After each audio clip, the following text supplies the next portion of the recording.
राज के दूत दिखाई पड़े।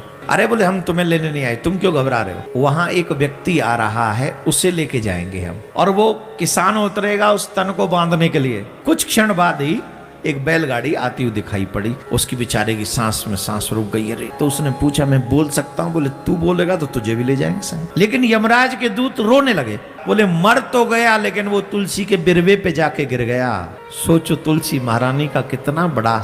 आपसे मेरा एक निवेदन है, माथे से तिलक एक भी दिन मत हटाओ, आपको नरक जाने से बच जाओगे। जो दिन निकल रहे हैं आपके जीवन के, ये वापस आने वाले नहीं है। तुलसी का महत्व तो सुनो क्या है, कितना बड़ा है। एक बार एक किसान खेत पे जा रहा था, तो खेत पे जब जा रहा था तो अचानक से उसे दो यमराज के दूत दिखाई पड़े। वो डर गया, वो समझ गया ये यमराज के दूत हैं। वो डर गया और उसको लगा ये मुझे ही लेने आए। ओ भैया हमको क्षमा कर दो, बच्चे छोटे छोटे छोटे बहुत छोटे बच्चे हैं। अरे बोले हम तुम्हें लेने नहीं आए, तुम क्यों घबरा रहे हो? बोले हमको तो लगा हम ही को लेने आए। बोले नहीं नहीं तुम्हारा समय नहीं हुआ अभी, और किसी को लेने आए। तो इसका बेचारे के सांस में सांस आई, दम में दम आया। बोले अच्छा अच्छा अच्छा, पर तुम आए क्यों हो? बोले इसी रास्ते में अभी हम जहां खड़े हैं वहां एक व्यक्ति आ रहा है, उसे लेके जाएंगे हम। एक व्यक्ति आ रहा है, तुम्हें कैसे पता? बोले सुनो तुम्हें पूरी घटना बताते, हमारे संग रहना, बोलना मत, हम बताते क्या होगा। बोले क्या होगा? 3 चीजें फिक्स हैं मौत की, टाइम, प्लेस, कहां मरेंगे, स्थान, और रीजन, कारण। तो उन्होंने यमराज के दूतों ने बताया। बोले सुनो यहां एक व्यक्ति आएगा बैलगाड़ी में, और यहां एक बैल का तन टूट जाएगा। तन समझते हो? बैल के पेट पे होके रस्सी जाती है एक, उसे तन कहते हैं हमारे यहां। वो ऐसे, और वो दोनों जो गाड़ी के वो होते उसमें बांधते हैं उसे। बोले यहां बैल का तन टूट जाएगा और वो किसान उतरेगा उस तन को बांधने के लिए। और जब तन को बांधने के लिए जाएगा तो बैल को गुस्सा आ जाएगा और उस पर प्रहार करेगा, उसके सींग उसके पेट में चले जाएंगे, जिससे उसकी यहीं मृत्यु हो जाएगी। और फिर हम उसे लेकर जाएंगे। यमराज के दूतों ने पूरी स्टोरी बता दी। और ये स्टोरी सुनते ही उस किसान को बड़ा इंटरेस्टिंग लगा। Is it possible? बोले मैं देख सकता हूं। बोले हाँ तुम्हारे आगे घटना घटे, बोलना मत, बस तुम बैठो यार, देखो। बैठ गए, बैठ गए। इतने में कुछ क्षण बाद ही एक बैलगाड़ी आती हुई दिखाई पड़ी। उसकी बेचारे की सांस में सांस रुक गई। अरे ये तो सच्ची में आ गई, कहीं मर न जाए। वो इतना सोच ही रहा था कि बैल का तन भी टूट गया, वो रस्सी टूट गई। अब रस्सी टूटी तो उसको लगा ये तो सच्ची घटना होने वाली है। तो उसने पूछा मैं बोल सकता हूं? बोले तू बोलेगा तो तुझे भी ले जाएंगे संग। अब बोल। बोले नहीं, ठीक। अब वो रस्सी टूटी, वो किसान उतरा, और किसान उतर के वो रस्सी बांधने लगा। और रस्सी बांधते ही बैल को गुस्सा आया। इतना गुस्सा आया, इतना गुस्सा कि उसने दोनों सींग किसान के पेट में जोर से मारे। इतना जोर से टक्कर मारा कि वो किसान दूर जाके गिरा। अच्छा वो गिरा और वो मर गया। लेकिन यमराज के दूत रोने लगे।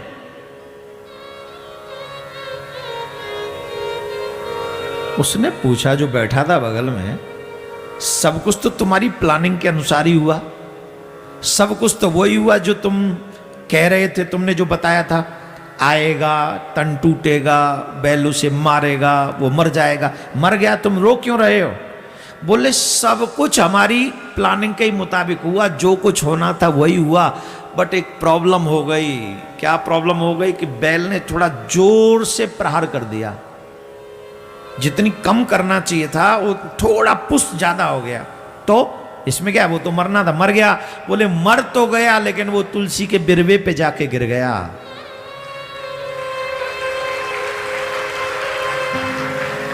वो तुलसी के बिरवे पे जाके गिर गया, अब हम उसे छू नहीं सकते। वो तो हो गया कल्याण उसका, वो मुक्त हो गया। हे सनातनियों, सोचो तुलसी महारानी का कितना बड़ा कार्य आपके जीवन में है। जिस व्यक्ति की मृत्यु के बाद अंतिम संस्कार सूखी हुई तुलसियों की लकड़ी से कर दिया जाए, वो भी नरक में गया हो तो वापस आ जाएगा। इतना प्रभाव है तुलसी की लकड़ी का। और एक हम है कि सुबह शाम तुलसी को दीप जलाने में हमें शर्म आती।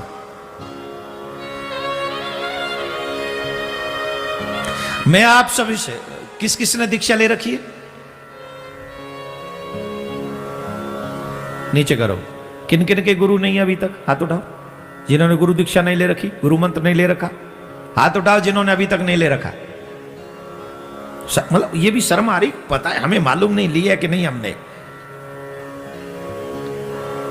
मेरा कहना मानो, जिन्होंने गुरु दीक्षा ले रखी है वो भी, और जिन्होंने नहीं लिया उनके लिए दूसरी बात। जिन्होंने ले रखी है, आपसे मेरा एक निवेदन है, माथे से तिलक एक भी दिन मत हटाओ, गले से तुलसी एक भी दिन मत हटने दो, और तुलसी महारानी को नित्य दीपक दान करो शाम के समय। आपको नरक जाने से बच जाओगे। जिन्होंने दीक्षा नहीं ली उनके लिए एक और बात बता दो, फिर आगे कथा को बढ़ा देंगे। जिन्होंने दीक्षा नहीं ले रखी, आप अपने जीवन के साथ खिलवाड़ कर रहे हो, अपने उद्देश्य के साथ खिलवाड़ कर रहे हो। जो दिन निकल रहे हैं आपके जीवन के, ये वापस आने वाले नहीं हैं। और हु हैज सीन टुमारो, कल कौन जाने के कब मर जाए, कौन मरेगा कल, किसी ने देखा है? जवाब दो। कोई कहता है मेरा बचपन है, कोई कहता है अभी मैं जवान हूं। अरे साहब, बचपन तो बहुत दूर की बात है, लोग तो गर्भ में ही मर जाते हैं। मरने की कोई डेट फिक्स नहीं है, आयु फिक्स नहीं है, न जाने कब मर जाएं। मरने से पहले अपनी आत्मा को शुद्ध करो, भगवान के बनो। जो मनुष्य दीक्षा लेता है, गुरुदेव उनकी शरणागति भगवान के चरणों में करा देते हैं। और जब व्यक्ति की शरणागति हो जाती है, तुलसी प्राप्त हो जाती है, तिलक प्राप्त हो जाता है, मंत्र प्राप्त हो जाता है, व्यक्ति नरक के दरवाजे बंद कर देता है। अभी तो हम बहुत सारे काम कर रहे हैं जहां से नरक के दरवाजे खुल जाएं। खोल तो रहे हैं, बंद करने का कोई प्रयास नहीं। एक एक श्वास जात लाख लाख हीरा की, एक एक श्वास जात। बीती हुई सांस को कोई वापस नहीं ला सकता, कोई भी नहीं। इसलिए काल करे सो आज करे, आज करे सो अब, पल में परले होएगी बहुर करेगो कब। जिन्हें भगवान से मिलना हो, जिन्हें भगवान से प्रेम करना हो, जिन्हें अपने जीवन का कल्याण करना हो, उन्हें सबसे पहला काम गुरु मंत्र लेना चाहिए। उसके बाद कंठी या रुद्राक्ष धारण करना चाहिए, तिलक या त्रिपुंड। मैं दोनों बात किस लिए बोल रहा हूं? शिव जी के भक्तों के लिए त्रिपुंड महत्वपूर्ण है, कृष्ण जी के भक्तों के लिए, राम जी के भक्तों के लिए, नारायण के भक्तों के लिए तुलसी महत्वपूर्ण है। तो ये मैं दोनों साथ में बोल रहा हूं, तुलसी रुद्राक्ष। जो तुलसी का काम है वही रुद्राक्ष का काम है, जो त्रिपुंड का काम है वही तिलक का काम है। और भगवान का नाम तो दोनों ही महत्वपूर्ण है, दोनों ही लाभकारी है। इसलिए हमें भगवान का नाम गुरु मंत्र से ही प्राप्त हो, वही जाप ज्यादा करना चाहिए। तो इस बात का ध्यान रखें। यमराज ने कहा, धर्मराज ने, कि ऐसे ऐसे लोगों को तुम हमारे यहां नहीं लाओगे। तो यमराज के कहने पर वो बहुत सुंदर यमराज के दूतों को शिक्षा मिल गई। और उसके बाद में यही गुणनिधि,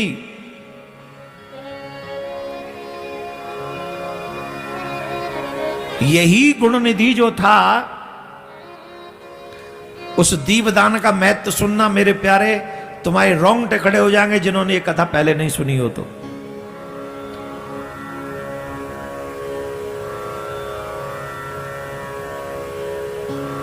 वह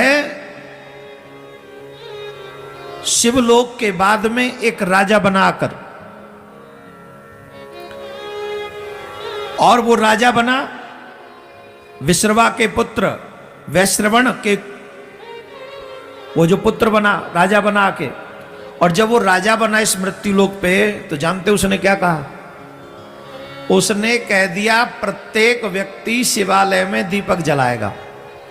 क्या करेगा? प्रत्येक व्यक्ति शिवालय में।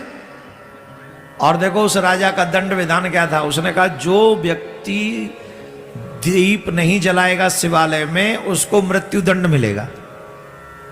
ये तो शुक्र है उस समय की बात थी, आज के समय की बात होती तो महाराज पता नहीं क्या तमाम लोग आ जाते उस राजा पे आक्रमण कर देते। आज वो सीट पे बैठा हुआ राजा अगर यूँ कह दे कि रामायण जरूर पढ़ानी चाहिए स्कूलों में, कोई किसी प्रदेश का मुख्यमंत्री कह दे तो तमाम लोग निकल निकल के आ जाएंगे। तुम्हें हिम्मत कैसे हुई सेकुलर कंट्री में रामायण पढ़ा रहे हो? कितना दुर्भाग्य हो गया बताओ। हम रामायण नहीं पढ़ा सकते अपने बच्चों को, वो रामायण नहीं पढ़ा सकते और सारे चरित्र पढ़ा देंगे, हर गंदी चीज पढ़ा देंगे, पर रामायण नहीं पढ़ाएंगे, जिससे बच्चों का निर्माण हो जाए। हमारे बच्चों का ही दुर्भाग्य, क्या करें, ऐसा समय आ गया। राधे राधे बोलना पड़ेगा, जोर से बोलना पड़ेगा और जोर से बोलना पड़ेगा।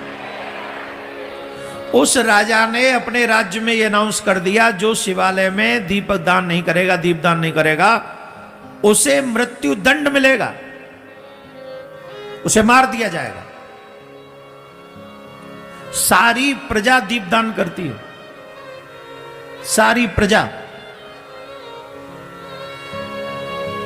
बड़े आनंद के साथ। और वही राजा मरणोपरांत कुबेर बना। कौन बना? कौन बना? अब बताओ तुम पे क्या है ऐसा जो कुबेर की बराबरी कर लो? बताओ। और सिर्फ एक दीपदान से, वो भी चोरी के चक्कर में, व्यवस्था के चक्कर में नहीं, चोरी के चक्कर में, अनजाने में दीपदान का ये प्रभाव हुआ कि वो व्यक्ति राजा बना, राजा बन के फिर कुबेर बना और भगवान शिव की उसने तपस्या की। भगवान शिव की उसने तपस्या की, भगवान से प्रसन्न हुए। हालांकि ये पार्वती जी को घूर घूर के देख रहा था, शंकर भगवान प्रकट हुए ना पार्वती मैया के संग में, तो घूर घूर के देख रहा था। इसके मन में क्या आ रहा था कि ये देवी कौन है, इसने मुझसे ज्यादा तपस्या की है शिव की, जो शिव जी के सानिध्य में बराबर में खड़ी है, इसने ऐसा कौन सा पुण्य किया। और मां पार्वती जी को लगा ये कैसा भक्त है, घूर घूर के देख रहा है। पार्वती मैया को गुस्सा आ गया, एक आंख फोड़ दी उसकी।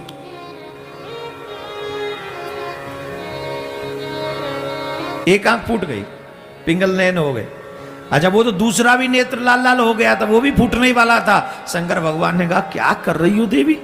बोले ये मुझे घूर घूर के देख रहा है। अभी आप सुन रहे थे देवकी नंदन जी महाराज को तुलसी में दिए जलाने के चमत्कार। अगर ये वीडियो अच्छे लगे हों तो मेरे वैष्णव गाथा चैनल को लाइक करें, सब्सक्राइब करें, शेयर करें, बेल आइकन को भी प्रेस कर दें ताकि मेरे आने वाली वीडियो की नोटिफिकेशन आपको सबसे पहले मिले। और सभी को राधे राधे। कमेंट में ज़रूर बताएं कि ये वीडियो आपको कैसा लगा। और पूरा वीडियो देखने के लिए सभी को धन्यवाद। राधे राधे।